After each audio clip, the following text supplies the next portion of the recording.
Hi, Martin. Hi there, how are you? Right now, give me a moment. I am actually trying to schedule vaccine, and I'm almost done with putting it in. Yeah, I'm going to take your document, what you sent me, and I'm going to put it in a document so that I can make it bigger. Okay. I apologize for this, but I've got to do this now, or who the hell knows what'll happen. I'm with you.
Damn it, it's not coming up right.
Okay.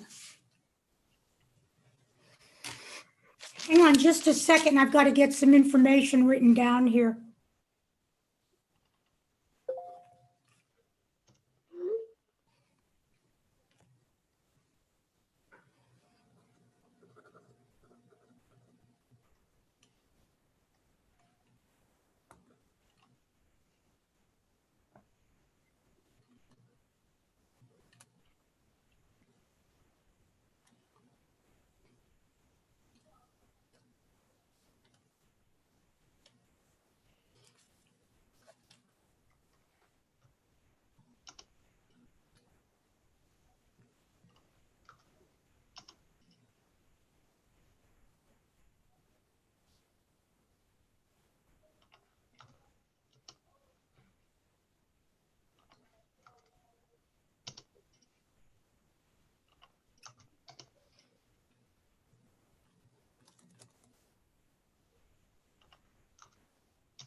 Okay.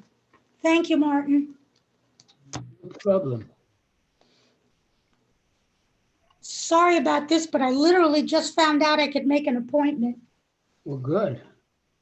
Did you get it? Did you make it? Well, I'll believe it if I get there and they tell me it's okay. Let's put it this way. We felt the same way when we went. Until you're there and they say, yeah, you're on our list, you're not sure. Well, this was the number the number Debbie Lippman gave me to call for Methodist. Yeah. She said she called it this morning, so I just called it. And I am, like about 3/4 of the rest of the world, a Methodist patient. How old are you? How old are you? That's where I had my bypass surgery done. Yeah. So yeah, we're also Methodist. That's why we got it at Methodist. Methodist is fabulous. They're doing a beautiful job when you go there. They do a good job.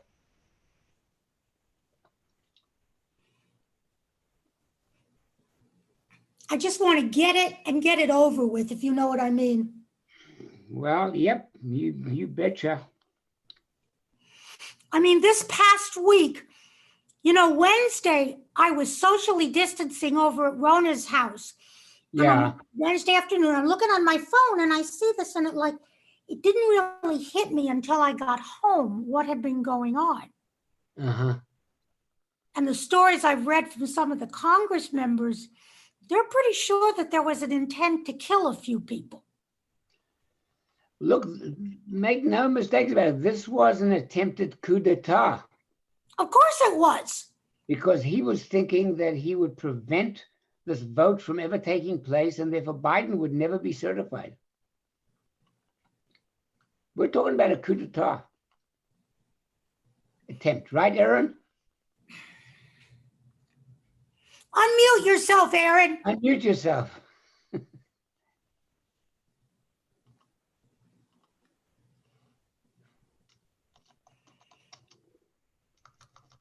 Gee, if nobody comes, I'm okay.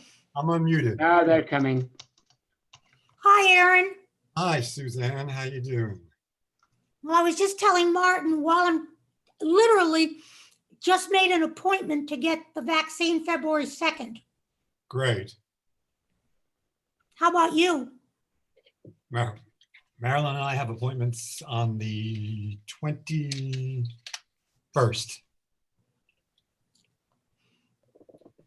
And I love reading your article this week. I always look in the Herald Voice for your stuff first. Thank you. I have a different statement to make. Aaron's stuff is the only stuff I read in the Herald Voice. Well, I'm glad you read it before you line the parrot's cage floor with it. It is the case that if Aaron weren't writing these things in the Herald Voice, there would be almost nothing to read. Sometimes there is, but a lot of the time there'd be nothing there to read. Well, thank you. Unfortunately, I think that's the case in weeks. But I think I'm just pleased that it's still that it's still publishing, because so many similar ones are not. yeah, that's another problem. That's a whole other issue, which I talked about in an article last year. A lot of the Jewish papers are going under.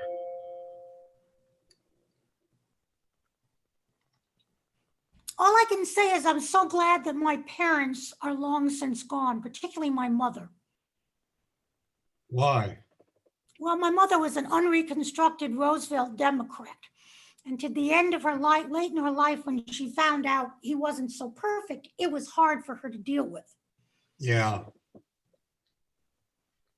I mean, my father always said, though, that the Democrats have a death wish, that they're able to, well, how did he put it? They can grab, well, it wasn't original, they can grab defeat out of the jaws of victory.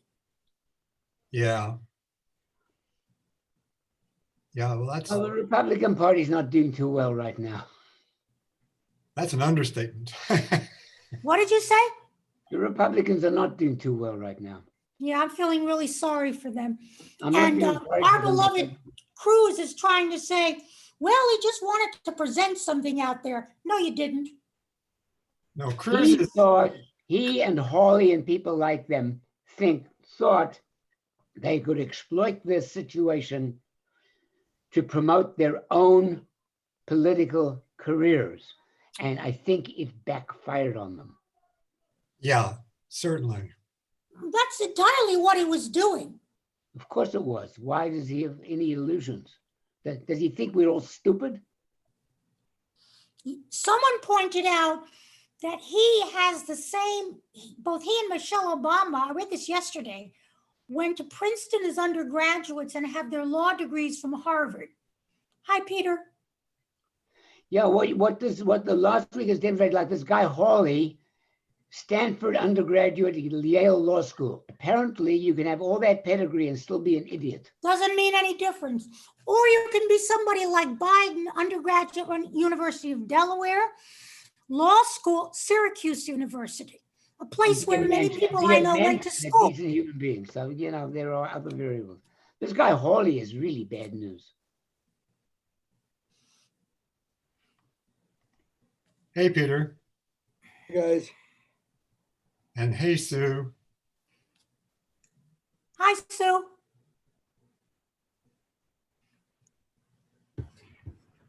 Hello, Suzanne. Hey, here's Sue is. Here's Sue is. Yep. Slowly coming in. You sound like you're at the Capitol. Today, that's funny. A few days ago, it would have been, oh my God. I was going to say. Yeah, you're echoing slightly. Where are you, Sue? Are you at home? Yeah. Yeah. Huh. I don't sound. No, you have a slight echo, like you're in a. Hi, Debbie. Debbie, why are you me, Debbie? I'm in the big room. Debbie, why are you me? I'm not anymore. You are. Oh, I see I am. You are. All right, just get used to it. Why are you Brit Shalom? Yeah, But back in the old days, she would have been Mrs. Martin Kagan. Oh, You're that's- We're absolutely gone, but it right. would have been. And I That's wouldn't have what had it my is. own bank account. Yeah. That's what it is. That's what it That's is. right. Yep. That's right. Somebody like me probably would have had to get my father, who is long since dead, to sign for me. Uh-huh. Mm-hmm. That would have been really interesting, Suzanne. Yeah. Yes, it would have been. Yeah, if you brought him in after he was long since dead, is that what you're saying, Peter? Yeah. Right. Well, hundreds of maybe thousands of dead people voted for Biden. Did you know that? Thousands. I'm from Chicago, and that sounds natural enough to me. Met a kid on the corner who was crying, and I asked why. He said, my father came back from the dead 4 times to vote for Mayor Daley, and he didn't come to see me. Probably true. Well, there was a song, there was a mayor in Boston whose name was James Curley. And there was a song that was sort of like, vote early and often for Curley. So Massachusetts had a little bit of the same response. Well, all of those big cities did. Yeah. If you look at the history of politics. Suzanne, where The in East Coast. Massachusetts are you from? What? Suzanne, where in Massachusetts are you from? Well, I'm from Connecticut, but I went to graduate school at Simmons in Boston, and then I lived in Boston, actually in a suburb just before I moved here. Oh, and where in Connecticut were you from? Town called Norwalk. Oh, I know. Oh, they have a wonderful children's museum. Yes, And they they're- do. they're- I grew up in Stamford, Suzanne. Oh, my aunt and uncle are Stanford. I mean, it's essentially the same Jewish community. What year did At you least graduate it from high was. I school? think now they're more different Jewish communities, but Mhm. I suspect when we were growing up, they were When much did you more just one. graduate from high school? 1978. Oh, then you're way, way younger than I am. Everyone's younger than you are. Where I'm did not. Carol, where did you live in Stanford? North Stamford, I lived on a road called Big Oak Road, just off of Wire Mill. Actually, part- its claim to fame was it Mhm. was right by Studio Road and a private road called Gutzon Borglum, because that is where Gutzon Borglum lived, and Studio Road still had his old studio standing on it. He's the guy who Oh. carved the Mount Rushmore, for those of you who don't recognize the name. Thank you. Well, my mother's brother lived for a long time on Chapin Point, and Oh, we used to sure. go to the beach at the end of their house when I was Mm. growing up. But oh yeah, no, I don't have any. I haven't been in Norwalk in years. I have no idea.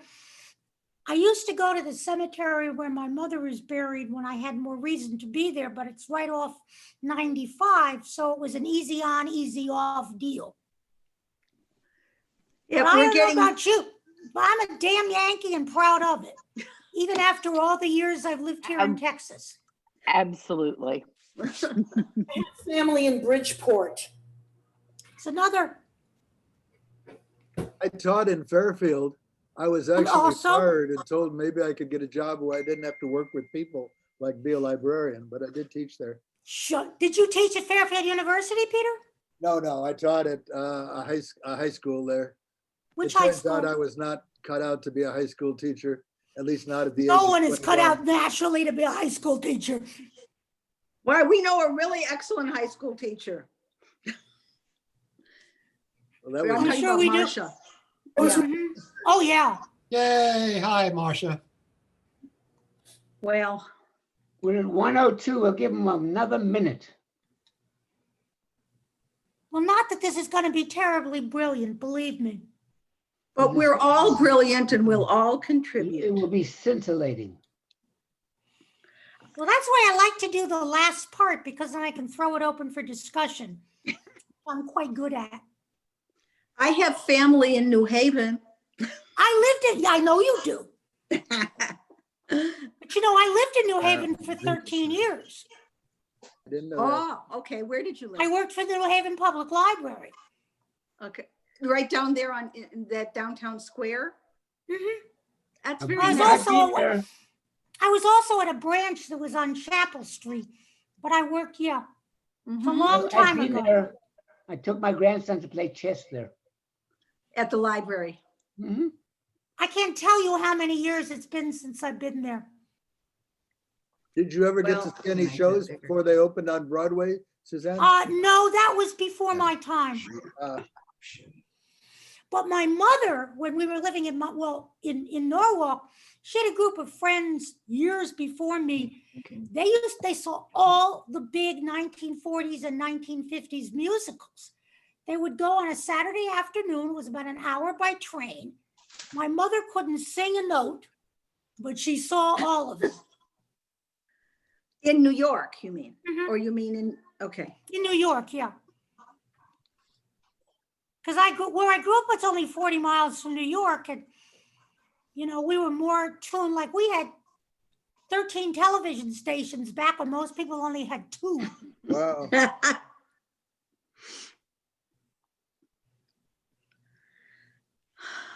Two, four. Okay, should we start? Suzanne, you want the floor? Take the floor. Well, I'm sitting on a chair, but we'll go from there. Okay, well, as you have noticed, I have put a few things to remind everybody of some stuff that came up the last discussion. And starting with, at first glance, it may seem that this book is a scholarly work, but it is not. And in fact, it was made into, and if you have the paperback, you already know this, it was made into a documentary.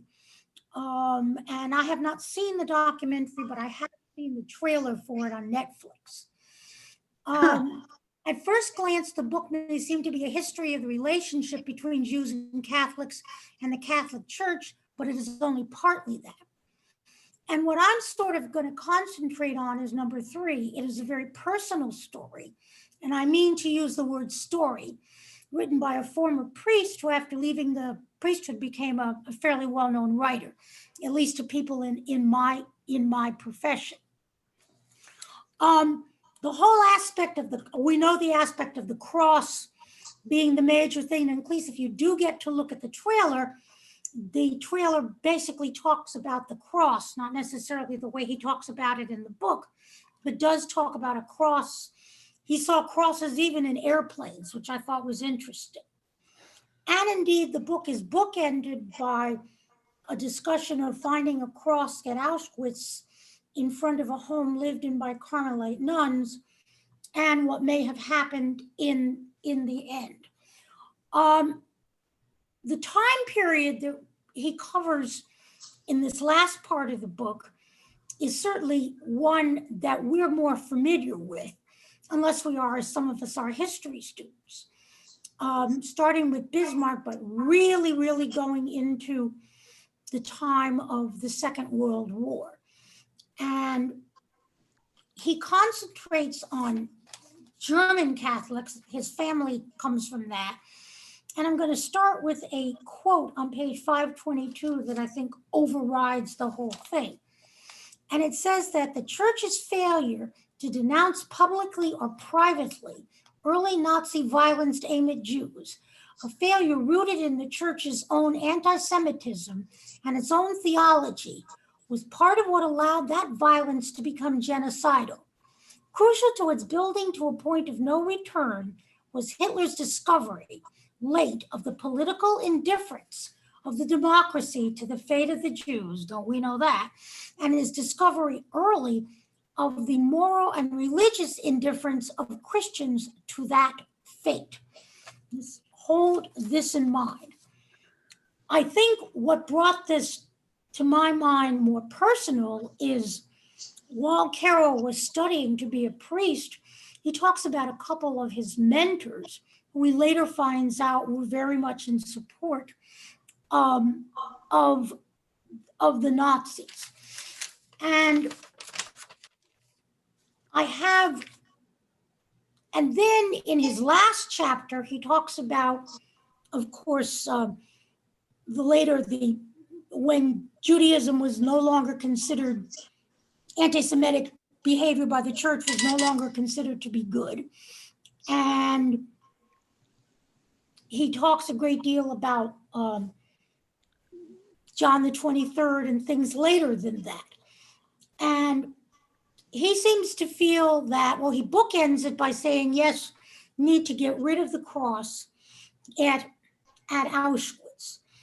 But my overriding question for you is, do you agree or disagree with Carroll's assessment of the Catholic Church and where the Catholic Church is going? Is his position something that can only be held by a Catholic, or is it a more universal one? And I'm going to leave it open, as I like to do, to all of you very smart people.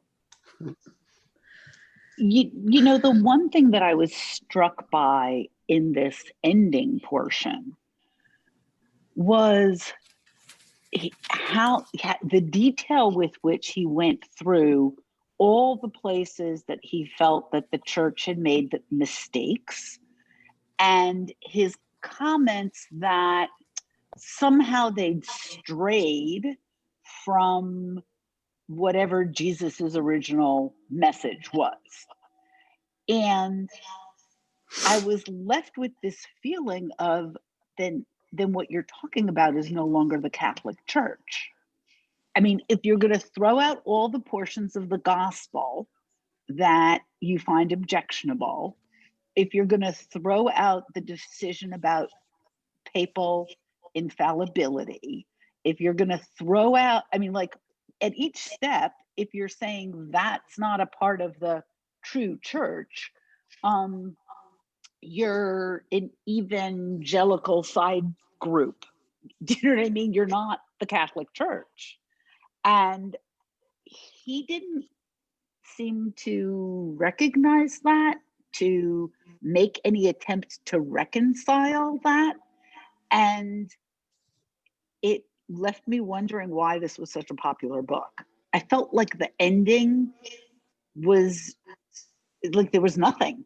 It was really just his personal thoughts with nothing useful for me to understand the church by.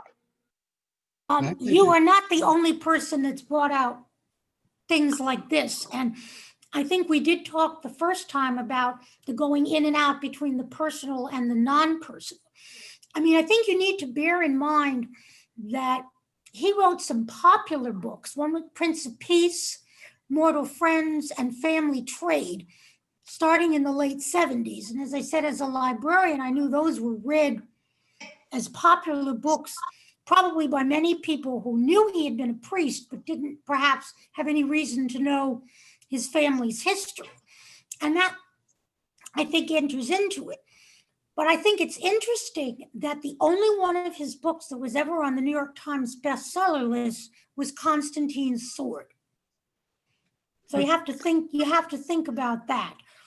Can it, Suzanne? Did you come away with a good feeling about him? Yes, so somebody started to say something. Yeah, it's Aaron. Hey, Aaron. I got a very different impression. First of all, I have the paperback edition, so I'm referring to pages in the paperback edition, okay? Yeah, so do I. Page 601, the chapter on repentance. He talks about an authentic confrontation with history results in the opposite of self-exoneration.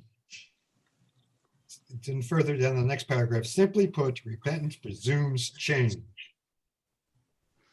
And then in the next paragraph, why would it take a Vatican Council to accomplish Catholic tshuva? Because more than one moral failure is an issue. And he talks about to me, this is a very serious, and the center of the book is right here. Because if you're confronting history is facts. What happened? But you can interpret those facts all kinds of different ways. And if you're gonna, what I think he's really trying to do is give a confrontational color to the church's history, both on a general level and a personal level, because again, he says, whatever I accuse the church of, or whatever I talk about in the church, I'm capable of also. And so mixing the personal and the historical and with memory, it's a very Jewish slant towards confronting history and dealing with history, to me. Yes, it is. Well, I think he sees himself as trying to reclaim the true, authentic, original soul of the church, which he associates with Jesus' teachings about love. And his whole theme all the way through has been to show where the road not taken would have been the better road. Those are all those oppositions he keeps repeating.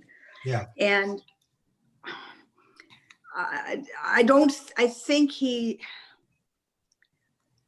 he can't dismiss Catholicism. He is a Catholic, it's part of his heart and soul. We're looking at that struggle from the outside, and it's maybe easier to say, okay, you just created a different sect. He's trying to keep it all together and imagining this whole Vatican III thing. This is the way back to the soul of the church.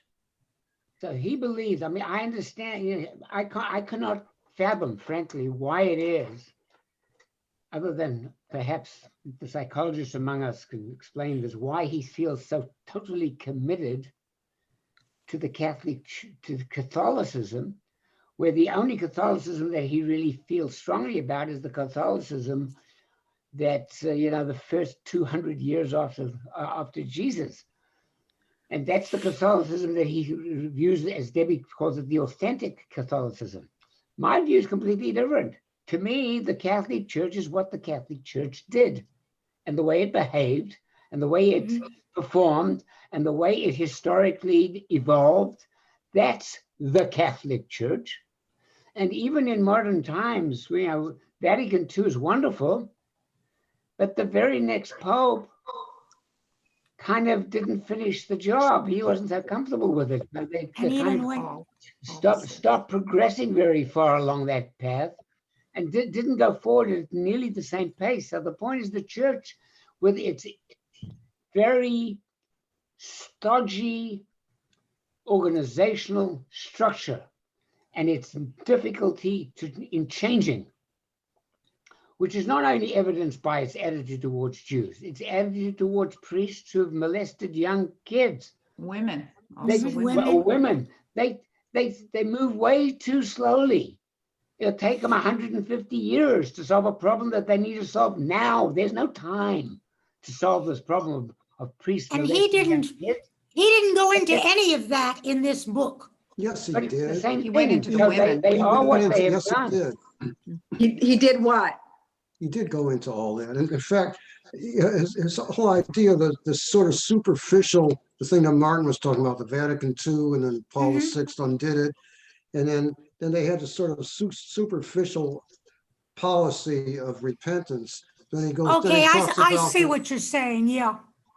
that's not enough. He's saying what we need is true teshuvah, and he goes on to talk the same thing that you guys just read. Also, the repentance part was a repentance for the means that they used, but not really the implication that Catholicism is the real, the way the world needs to go. It Well, was I the means that were being repented. But I mean, it's really an epistemological view that he's taking. It goes back to what is truth.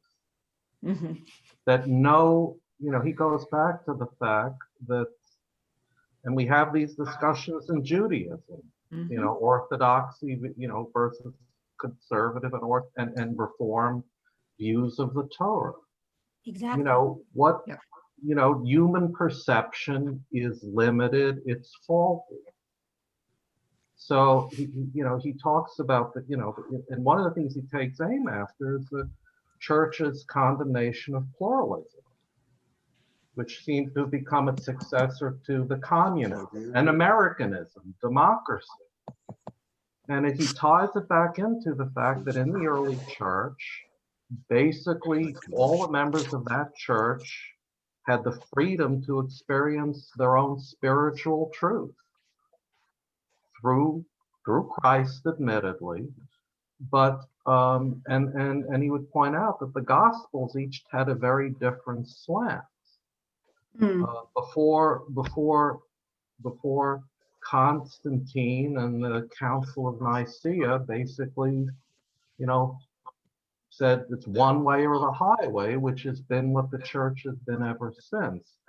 And he goes to the Vatican Council because basically that's the Mechanism. institutional manifestation of this democratic spirit.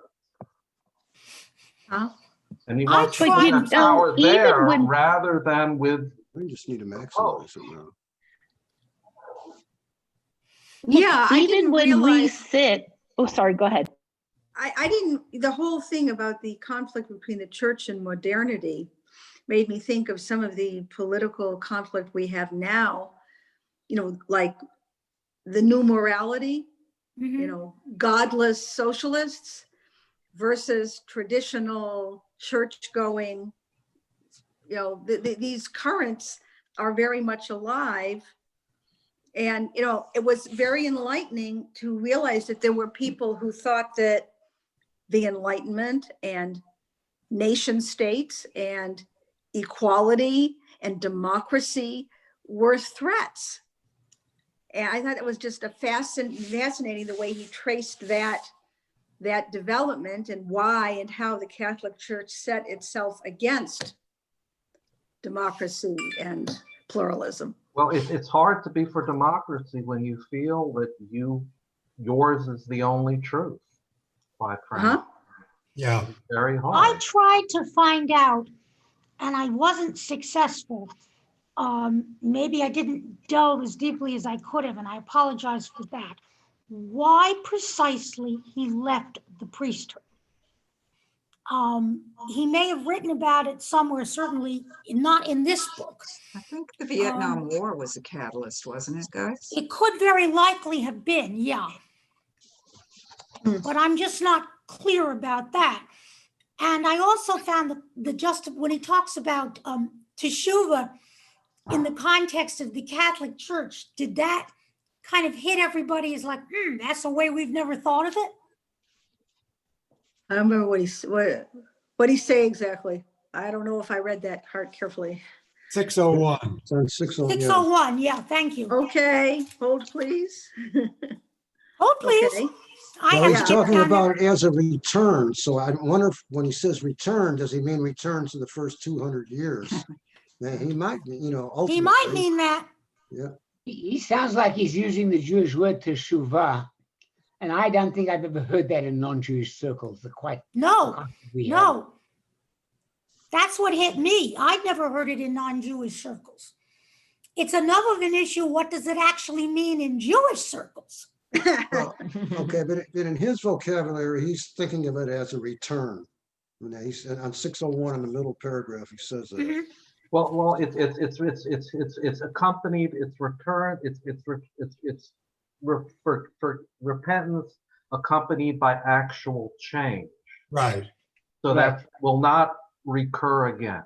Right. Yeah. Right. Yeah, he's Which is saying the that. Jewish concept of teshuvah, except we apply it to individuals and their behavior. We don't try and apply it to institutions. But that's And, okay. the You whole- can borrow that from whole that. epilogue with the Vatican III proposals that he makes. I'd love to know how many people in the Catholic hierarchy have read this and said, by golly, he's right. Let's commission Vatican III. Right, yeah, right. And let's put these things on the table. Look, I wouldn't he hold my lost breath on me. that one. He lost me completely in chapter 56, agenda item number 1, anti-Judaism in the New Testament. And it is true that we argue about the meaning of the Torah, but he basically is talking about taking out large chunks of the Gospels. And, Oh, right. Yeah, we've done a I lot remember of Torah study together, guys. No, But but he's not. He I've never never says. He never says to excise them. He says they have to be reinterpreted. He never talks about excising. It's pretty hard to reinterpret some of what he says. I mean, he gives historical context for it.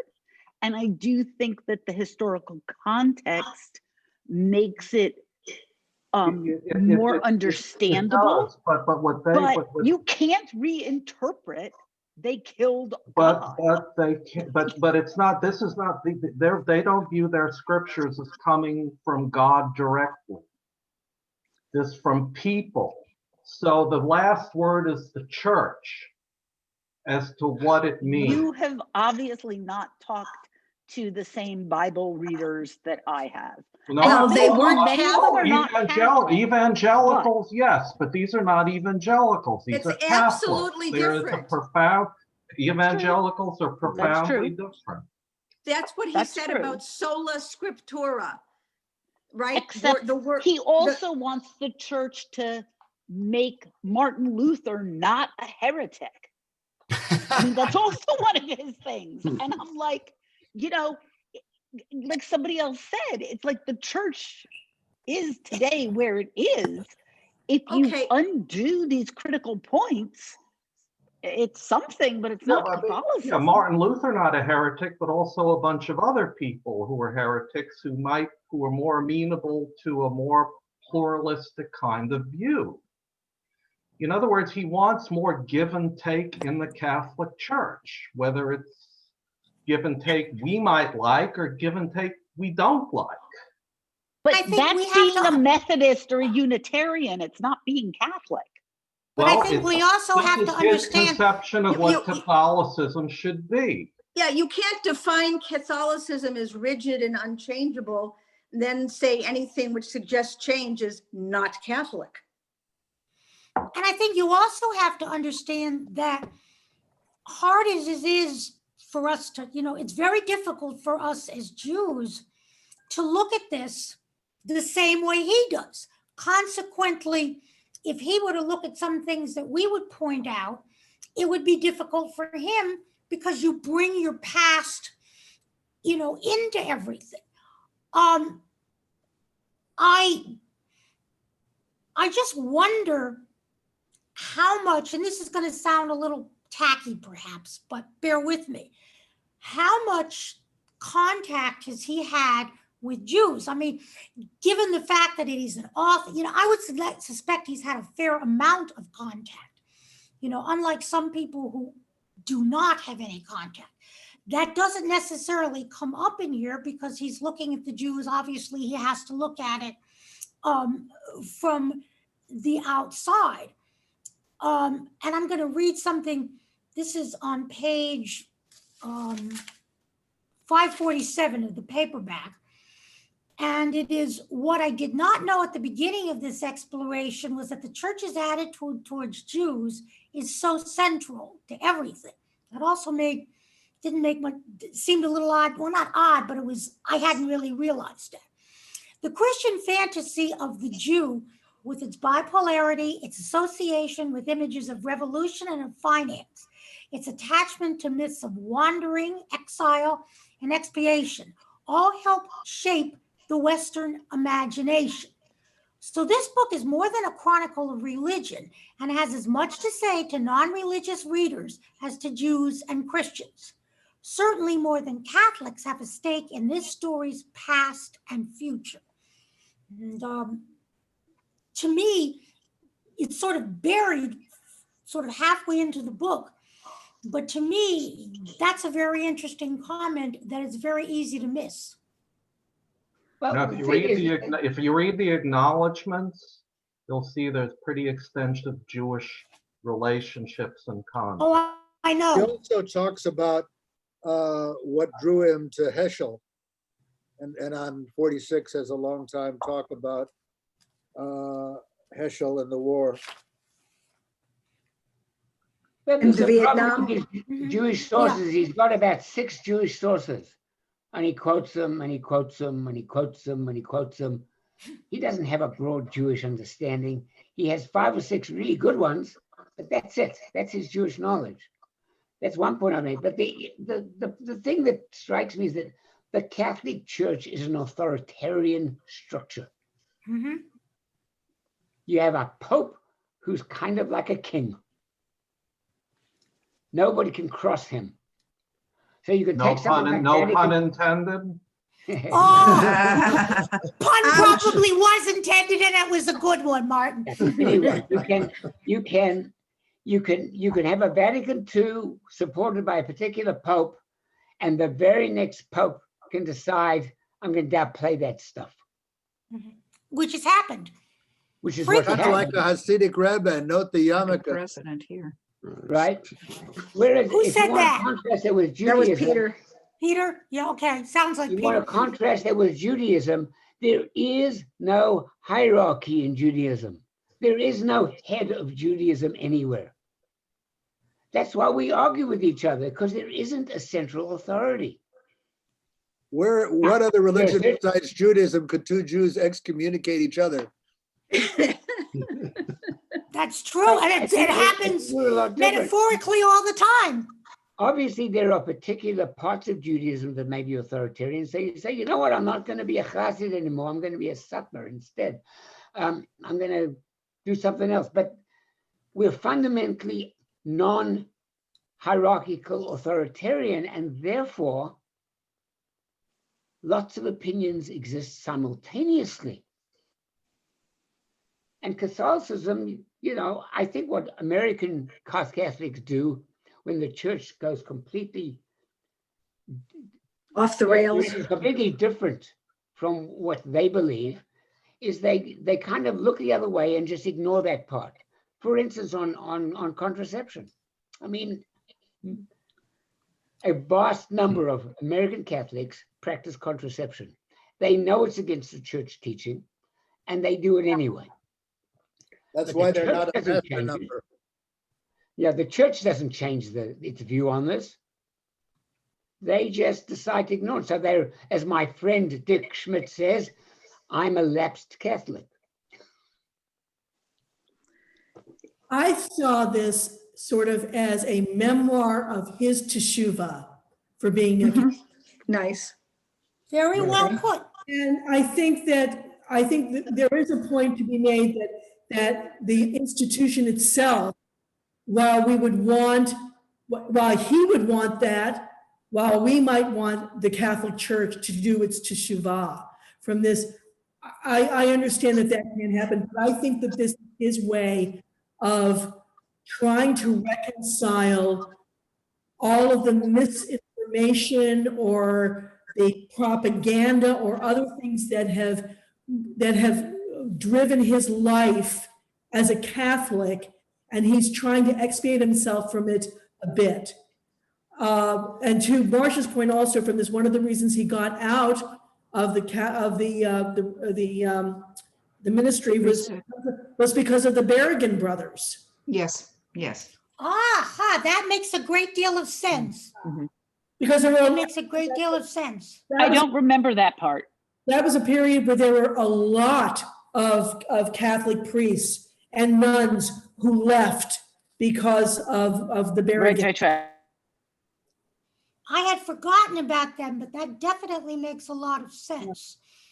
So I think if we look at this as a memoir of Teshuvah, I think it's very interestingly researched. There's a lot of personal stuff in this. I think he holds the high hope that one day there will be a Vatican III and that we will be doing all of the, that the Catholic Church will be doing all that stuff. Again, from this, I mean, it becomes cyclical, like our Teshuvah. So basically, can I ask others how what are you coming away with? Are you coming away with a positive opinion of Carroll and what he wrote? Are you coming away with a negative? Are you coming away with a mixed opinion? I want to thank him for the book from this because he brought to light many things that I had no idea and would have taken me years and years to research if I had if I had been inclined. So I come away very mixed, but I think it was a very brave thing for him to write. And I think he just needed to get this off his chest. Yeah, I very much appreciate his having written it. I think he's maybe what he wants can never be accomplished, but I really think what he puts his finger on, and this has been something that the Jews haven't had at least until the past century, is power. It's a story about what to do with power, how the Catholic Church came to power, and how it has misused power or gone in the direction of misusing power over and over. And I loved the part where he talked about, this requires not just a reexamination of the attitude toward the Jews, the hated other, but other others like women. Okay, so he's saying our whole approach to religion has been polluted by our power. So and I don't know that the church is it's not got as much power as it used to. And I don't know that it's ever going to be inclined to give up any of its power. Probably not. But I just thought it was a wonderful description that kind of enlightened me on sort of these different courses that have been raging through history. So I mean, I could have issue with the writing and the repetitiveness. Okay, but I really like the editing. Yeah, right. Okay, he should have had a better editor, but I really like the book and I really like the thoughts and ideas in the book.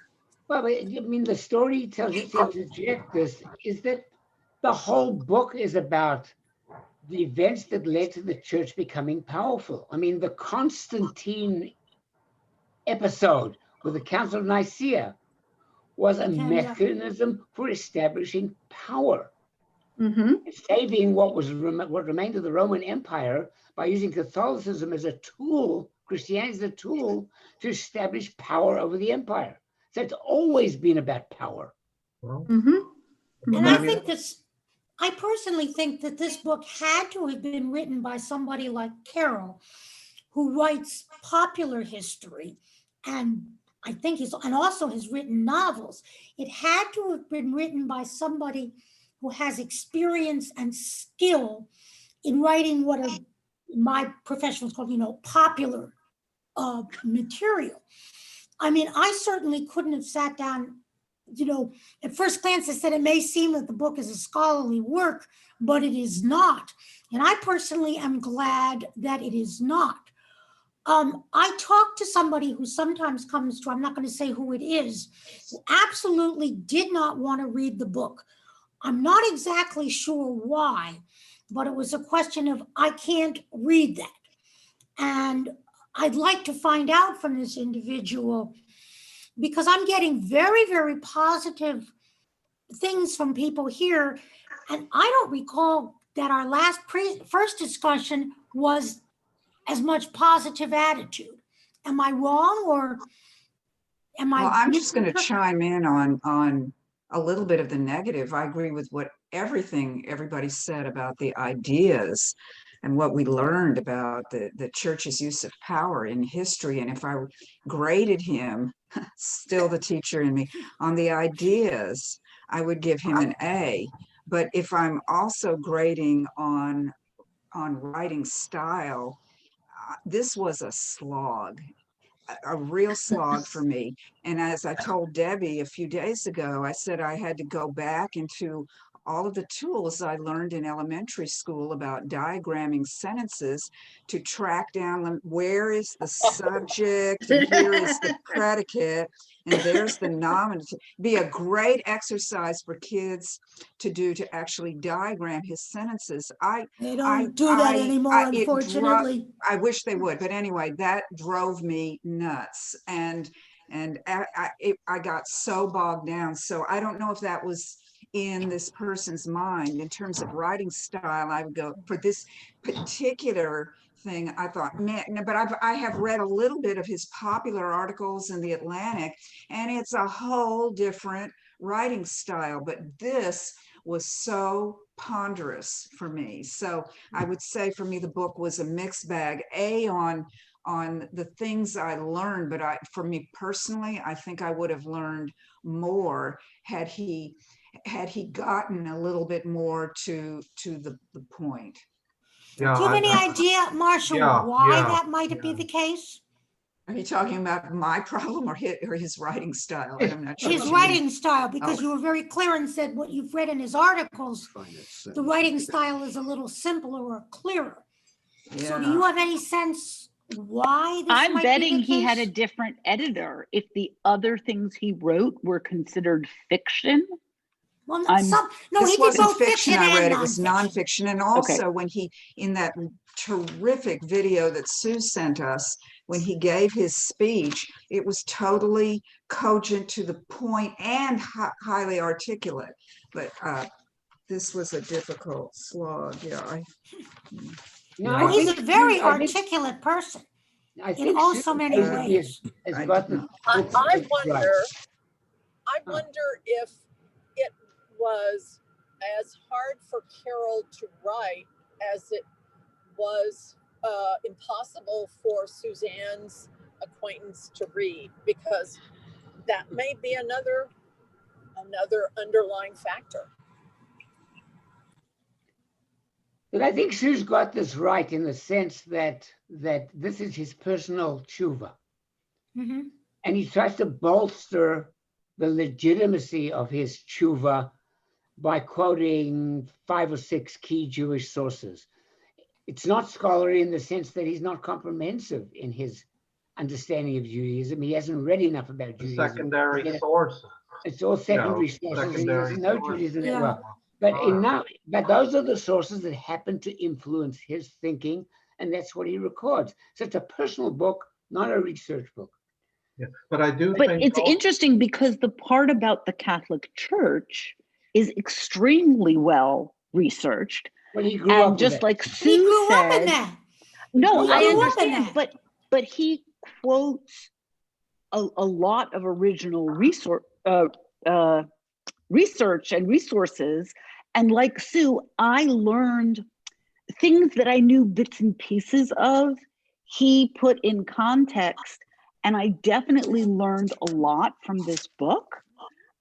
one of the things that I feel after reading this ending is much more depressed about the possibility of true Jewish Catholic dialogue, because I realize that where they are starting from is in such a different That's right. place than where I'm starting from, that I almost can't see a resolution for that. Yeah, good point, Carol. I agree with that 100%. So in Yeah, my doesn't comment, that- my question then is, do you think, what is the sense of this group? Was this book worth, with its failings, with its shortcomings, was this book worth our reading?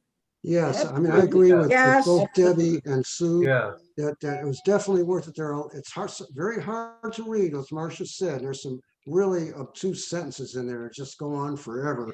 And you have to read it 10 times if you can ever understand. Yeah. But there are some real pearls in there that I knew nothing about before. Like, I want to call attention to one of them. He's talking about the whole philosophy of the Catholic Church is driven by the death of Jesus rather than what he preached. You know, he talked about Anselm's theology, that the death is more important than anything he said.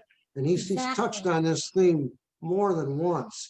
And so I think, Mhm. you know, I never even thought about that before, but of course that leads to the symbolism of the cross and it leads to the persecution of the Jews and everything else, that whole philosophy.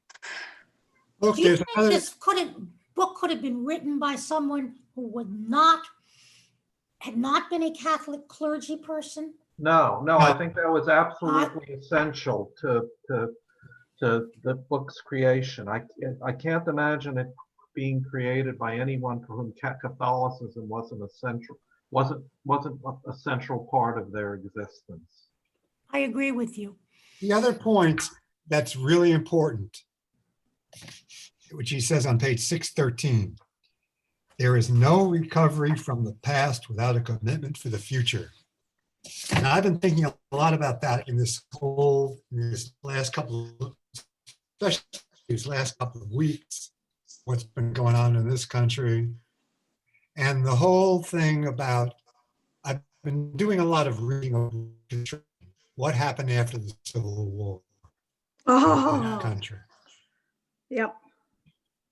And, Yeah, Lindsey Graham summed it to up me- pretty well. Wasn't that fun? I was going to say that. Yeah, I'm it's sorry. been I interrupted Aaron though, so can you keep?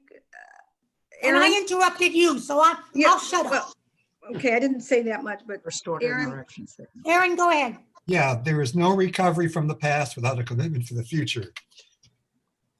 We have in this country at this time, definitely no commitment or very little commitment to change, very little commitment to change for the future. And we've basically don't have a really comprehensive discussion going on about the history of how we got here. So I'm left very depressed about, you know, if you're depressed about the future of Catholic Church and the Jewish people, I'm even more depressed about the future here in this country. Yep. Aaron, that's been the case with history ever since history became social studies. Okay, I'll buy that. I don't know what it means. What it means is that basically a generation or more ago, they stopped teaching. History wasn't considered worthwhile to be taught as such.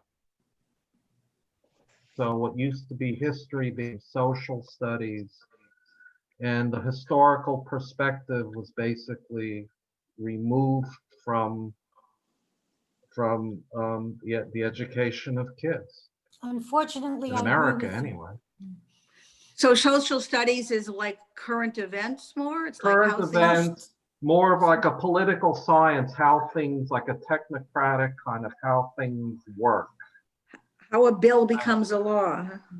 You know, more of the, well, no, No, that, because- well, no, because we actually devalued citizenship education, you know, where we actually learn how to become citizens, and that was also devalued.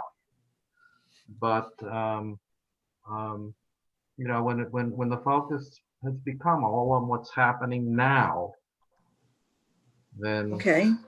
then we I mean, I have to say, as I was, putting this together the last few days, it occurred to me that questions that would be asked and the approach, which actually was much more difficult than I thought it was going to be, is all so much colored by, and maybe not the right term to use, what has been going on in this country, particularly the last few days.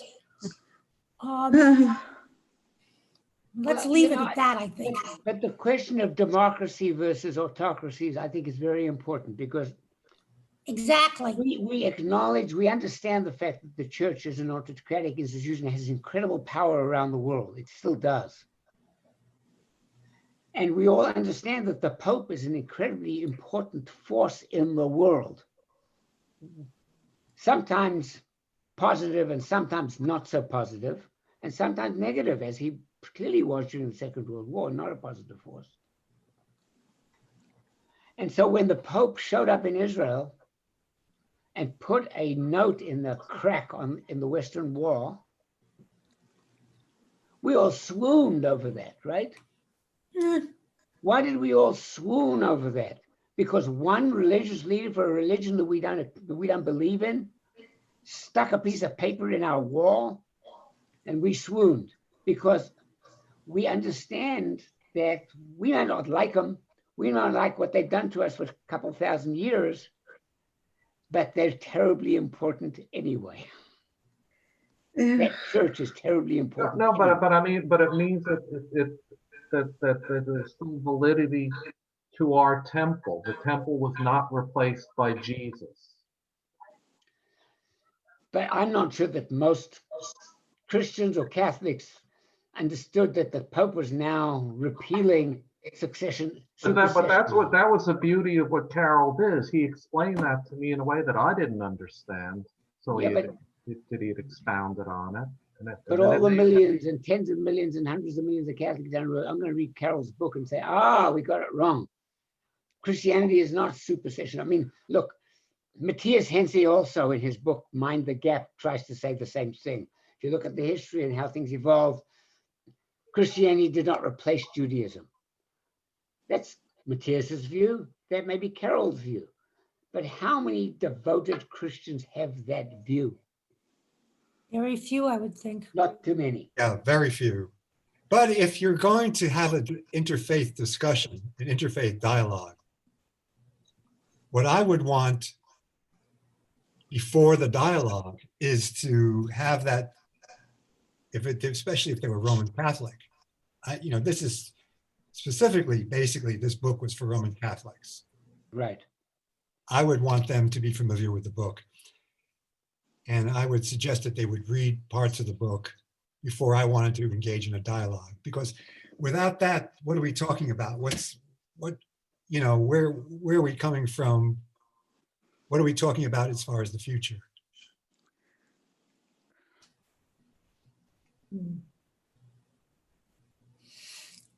So I guess to sort of sum up a bit, since it's quiet, but I know better than that. We all believe that this was a book that was well worth reading, even if it may have been kind of a slog to get through. Yeah. It's not a technical term, but it sure sounds like it. We see this book as a book that could only have been written by somebody with who had been a priest or really deeply involved in Catholicism as part of their entire life. Mm-hmm. And we also see as an interesting thing for Jews to read, because it's looking at a lot of situations, as it should, from a somewhat different perspective than what we may be used to. All right, well, here's one depressing thought. The book was written in 2001. Mm-hmm. That's 20 years ago. Mm-hmm. So nobody cares. Yeah, right. What's been the effect? What's been the outcome? What's been What did the book do? Nothing. Goonish. That's a better way of putting it, but you're right. It's And done nothing. I think that it would have to be followed up by a book from someone who has not left the priesthood. Not that that's going to happen, because they would probably be censured, maybe not excommunicated for it. In addition, if it had been written by a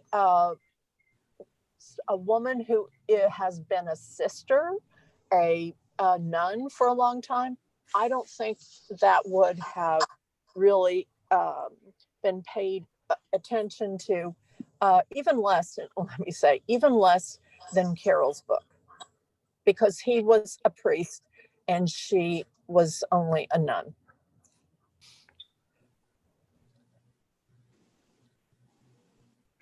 Unfortunately, Lisa, I think that's well put. Well, you know, we go through more and less authoritarian periods in this country as well. And, you know, there was a lot going on in the 60s and 70s for both priests and nuns, and the Berrigan brothers in Vietnam, and you know, just there were changes, and some of those changes I don't think the church has gone back on. You know, just some maybe are more difficult to combat. So I mean, you think the arch of history points towards justice? I don't know. Wait, who was it recently who said they kind of don't think so anymore? I was reading something. I mean, You know, it's a question, right? I think we need to recall human nature.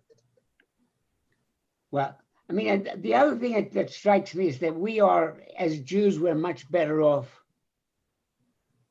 in a democratic, open society than we are trying to deal with a bunch of authoritarians. Because Oh, only the definitely. Pope and Hitler getting and Mussolini getting together and agreeing with each other, but things get really bad really quickly. So I think we're better off in a different kind of regime.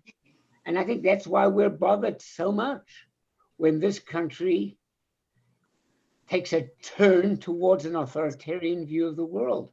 Martin, let me ask you this. It bugs the heck out of us, because we are very susceptible to the results of that compared to other people.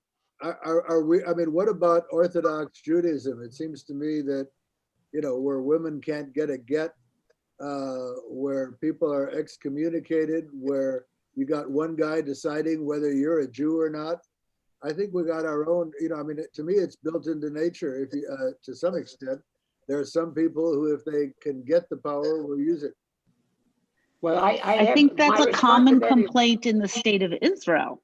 I mean, I think a lot of people are surprised to find this many years into the state of Israel that having established a rabbinate that has government authority behind it, we're seeing some of the same outrageous behavior that was previously exclusive to either the Catholic or the Anglican Church, where they had the government supporting them. And so I'm just going to point out to you that I would separate out the government rabbinate in Israel from the more general term of orthodoxy. You know, because I think it's different, that whole issue of power that you're talking about. Right. Yeah. Carol, I want the to. Judaism that he's dealing with is not, you know, we're bringing up the Orthodox. The Judaism he's dealing with is the Judaism that most of us believe in, and sort of the people in this, I was going to say in this room, but you're not all sitting in my living room. What we believe in and what we practice. Yeah. And Eric was going to say something. Yeah, Eric. I wanna about Judaism, you know, and getting back beyond Israel to back to here, you know, reading the book made me think about, all right, we've had this 2,000 years of this awful anti-Semitism coming from the church. And how did it affect Judaism? How much was Judaism warped by this anti-Semitism? And what came to mind, I don't know why it came to mind, but, you know, in the Haggadah, when, you know, Elijah, we're letting Elijah in, you know? This is the guy, the herald in Moshiach, right? We're letting him in. And think of all the things you might want to say to him. Think of all the things. We open the door and we hit him with all these curses about what the Goyim have done to us, and we want revenge. I mean, we've been warped. We've been warped by this, and I think we need to come to terms with how we have, because so much of what we are, I mean, I know with my parents, it's built in it. It's reacting to what the Goyim would do, the negative things the Goyim would do. And I mean, for the sake of Judaism's future, our kids are wondering, what the heck is this? So Eric, What the heck is this? you didn't like Inglourious Bastards, the movie? Which one? Inglourious. Glory. Bastards. That You know, had a I certain actually- pleasure. No, Yeah. no, no, I know I did, but it's no question, but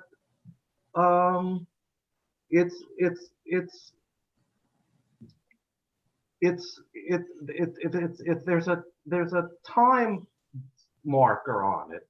It'll become incomprehensible, assuming, unless we get into a period of another anti-Semitic period, then, you know, all the old instincts will come into play.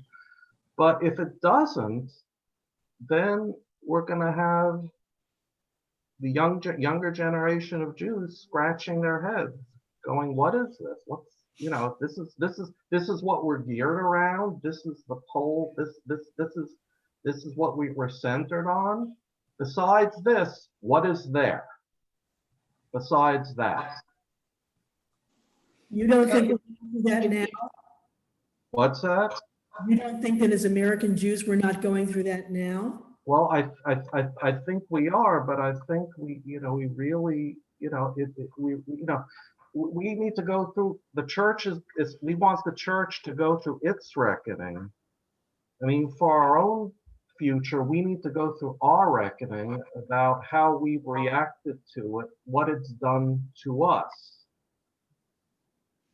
You mean like saying Kedusha because we couldn't say Shema early in the prayer?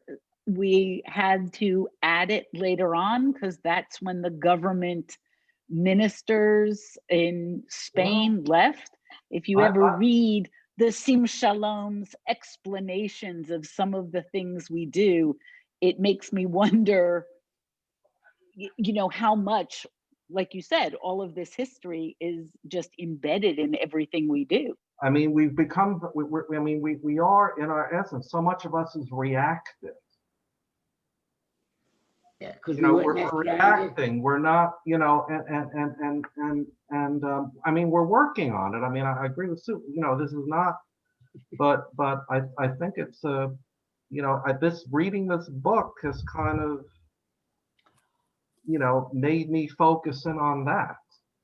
Well, if this book starts off with the amalgamation of religious and political power, then the genius of the United States is trying to separate those things out. And to the extent that America policy it gets driven by the opinion of people who are driven by strong religious beliefs, we feel incredibly uncomfortable. And in Israel is a beautiful example of when Jews who have strong religious beliefs have the power of the state, what ugliness they perpetrate. Yeah. I mean, we talk about, you know, power doesn't just corrupt the Catholic Church. Power can corrupt any of us. Right. So in America, I don't care what the Orthodox think of me. They don't think I'm Jewish enough. They don't think the version of kashrut I believe in is as good as their kashrut. Huh.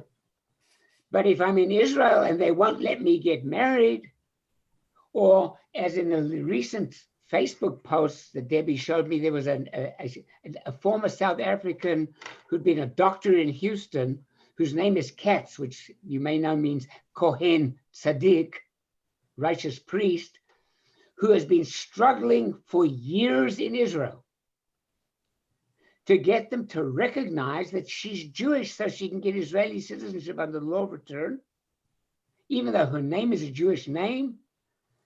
She still hasn't gotten there. Years and years and years for reason, with letters from rabbis and the whole 9 yards.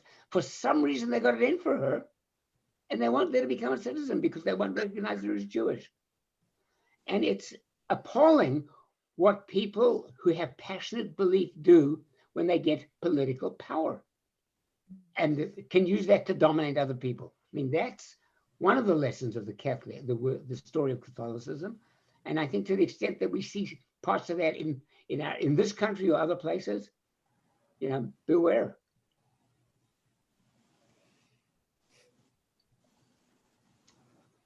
Thank you. Yeah, the concept was we would discuss things in a rational way, I think, right? We weren't going to get all emotional and fervent when we were discussing what should be done, but we may have lost some of that. You mean in America? Yeah, I mean, the whole Yeah, concept. we were influenced by Plato and Aristotle. We believe we were creating something rational. Yeah. In fact, Personally, I think there's not, go ahead. there's one thing that happened to me when I was working in a nursing home in Baytown.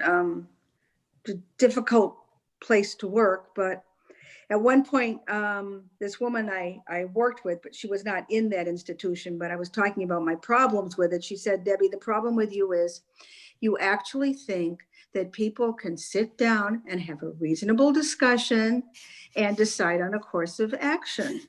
That's simply not always possible. And with some people, it is not possible. So this was a source of enlightenment and chagrin to me. Yeah. Right. I mean, that's the whole idea of democracy, is you talk things over because you're not so hugely committed, so hugely emotionally committed to a path that you cannot listen. That's being tested. Oh, boy. Yeah. I think that's, and Debbie, I think that was Oh, probably boy. the best summing up that can be said. The best Yeah. summing up that can be said. Oh, well. Well, thank you, Susan, for a great talk. Good job. Thank you Suzanne. for Yeah, fantastic thank you, Susan. questions, And, stimulating the discussion. okay, Very next, good. next month, Okay. The Periodic Table by Primo Levi. We're going to be doing this in one fell swoop because it's a little over 250 pages. We can do that. Not a problem. In March, we will do like Dreamers by Yossi Klein Halevi. And then in April, I'm going to start taking nominations for our next book or books. We still have some books that are still on the list from the last round, but I've gotten a few suggestions from people, and let's do that. And next Saturday, Peter, is this the last one of your? Ah, second last. Second to last. For this. No such luck, Sue. Second to last. We're gonna do Ladino and Yiddish. I think it might spill over into the last one. The very last one will deal with Hebrew and Israel and kind of some other Judeo hyphen languages and a kind of a summing up. So two more. Super, super. And Thank after you, Peter- everybody. After Thank Peter you, starting in March, Sarah Norris will be doing a series on the Cairo Geniza. Yay. Which should be really interesting. Thank you, everybody, for Thank Thank this. you. Was not an easy, Lisa can tell you, this was not an easy thing for me to put together. Well, it It's was been great. a very Great, difficult. thank you. Now you get to volunteer again, Suzanne. We'll have to have a little discussion, Debbie, on that one. Volunteered. Shabbat who's shalom, doing the everybody. periodic table? Yeah, See Shabbat shalom. everybody. Bye-bye. See some Shabbat of you shalom. soon. Bye-bye. Bye-bye. Thank you. And Bye-bye. Carol, oh, she's gone. I was going to say, Carol, I'll have a conversation with her at some point because it turns out we grew up close to each other. Thank you very much, everybody. Bye-bye. Thank you, Suzanne. And we will see everybody soon. I see Yes, Ed you there bet. too. Okay.